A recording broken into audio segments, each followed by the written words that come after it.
I just received this mysterious FedEx package in the mail. I wonder what it could be.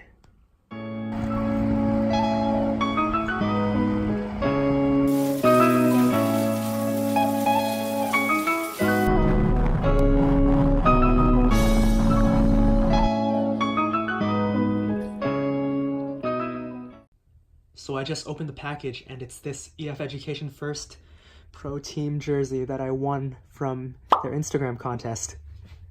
It's pretty nice. My friend had tagged me in this contest and now he's really salty that he did because somehow I won the draw and they actually shipped it out pretty fast.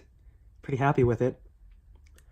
I originally really hated this jersey when they first announced that they would be riding this thing, this tie-dye abomination that I originally called it.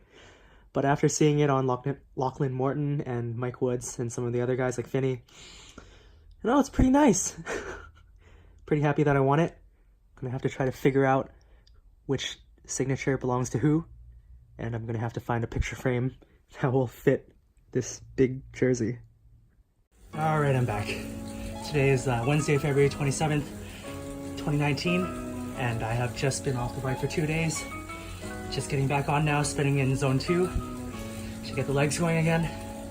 I had a much bigger than anticipated week last week after doing the 5x5 VO2 max intervals on Saturday, and then an expected ride on Sunday that was around 230, I think, TSS.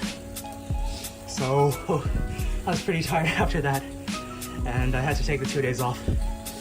But now I'm feeling a bit better.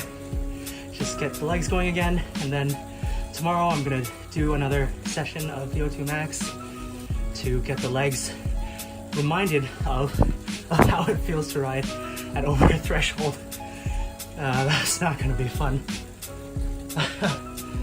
Right now it's actually snowing outside, so I'm pretty upset. Might not get to race, but it's not that cold, so hopefully the snow doesn't stick on the ground. Yeah, well, I'll be back tomorrow doing my VO2 max. Yeah, peace. Today is Thursday, February 28th, and I didn't end up doing my planned intervals for today, instead opting for a ride outside because it was just a beautiful day today. And now I'm going to put up some ride footage from today and go into a bit more detail about why it is that I want to race and my training leading up to the race season this year. There are actually a few reasons where my motivation for racing comes from this year. Firstly, as I said in my previous video, I had a terrible experience racing my first time. Road racing, that is. I had done a few crits before, but driving out to another city apparently proved too hard for me compared to riding out to my local crits. It was sunny in Vancouver where I was in the morning, but on my way out to Abbotsford, where the race was being held, it was hailing and snowing. I had only brought regular kit with knee and arm warmers.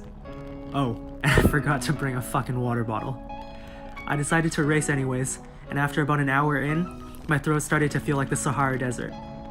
After about another 20 minutes in the last lap, I got popped off the back and did the solo ride of shame back to the start line. I want to make it right this year by at least being prepared for my races. My second reason for racing is that I'm generally a pretty competitive person. I've always liked competing, and a big part of my life growing up was playing video games. At one point, I was able to make it to Diamond 3 in League of Legends and rank 1 in Hearthstone, which is about top 1% in the competitive modes of those games. It might sound pretty stupid, but I want to try to be as good at cycling as I was at those games.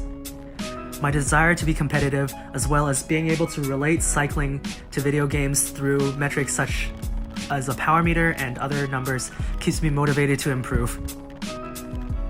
My final reason for why I want to race, and why I'm riding in general, is for weight maintenance. I used to be able to eat whatever I want without gaining any weight, and I wish I was still able to do that because I love eating and food in general. Now if I eat what I want without cycling, I'll gain weight pretty damn fast. I'm pretty small boned, and my body doesn't take the extra weight very nicely. Training for races keeps my weight where I want it to be. Now I'm going to talk about my training this past winter.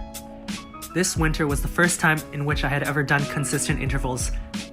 I had done intervals before, but I only maybe did once per month or even less than that. After being hit by a car in March of 2018 and losing all my fitness that year, I had to restart. This combined with a lack of direction and motivation meant that I had made no improvements to my fitness and riding in the summer of 2018. I was always just trying to get back to my peak fitness of 2017, which was my best year, and I had rode about 12,000 kilometers that year. By around December 2018, I had decided that I was going to commit to a winter of training by buying a smart trainer.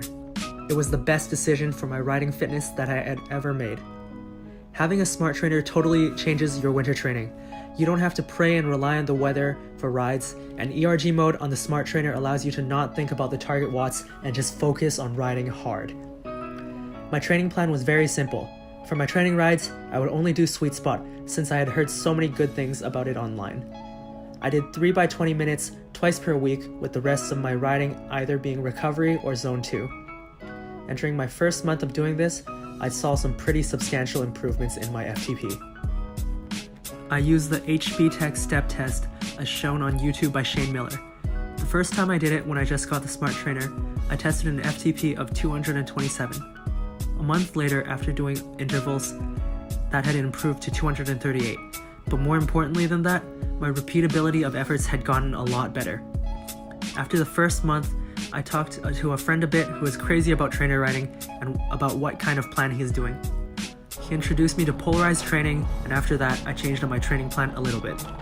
I didn't go completely deep into polarized because I still want some variety in my riding, and VO2 is just very hard.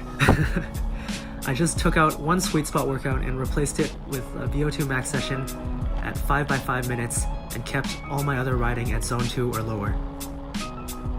Another training technique I used to boost my fitness was TSS ramping. I would do 3 weeks in which I gradually increased my TSS weekly and then have a 4th week to recover. January had actually spoiled me a bit because I was able to do a lot more of my riding outside, which was easier to accumulate TSS, and I also got to ride a lot more TSS than indoors in December. February, which we're still in right now, was full winter mode for Vancouver, and there were a few snowstorms and very cold days that kept me inside for most of the month.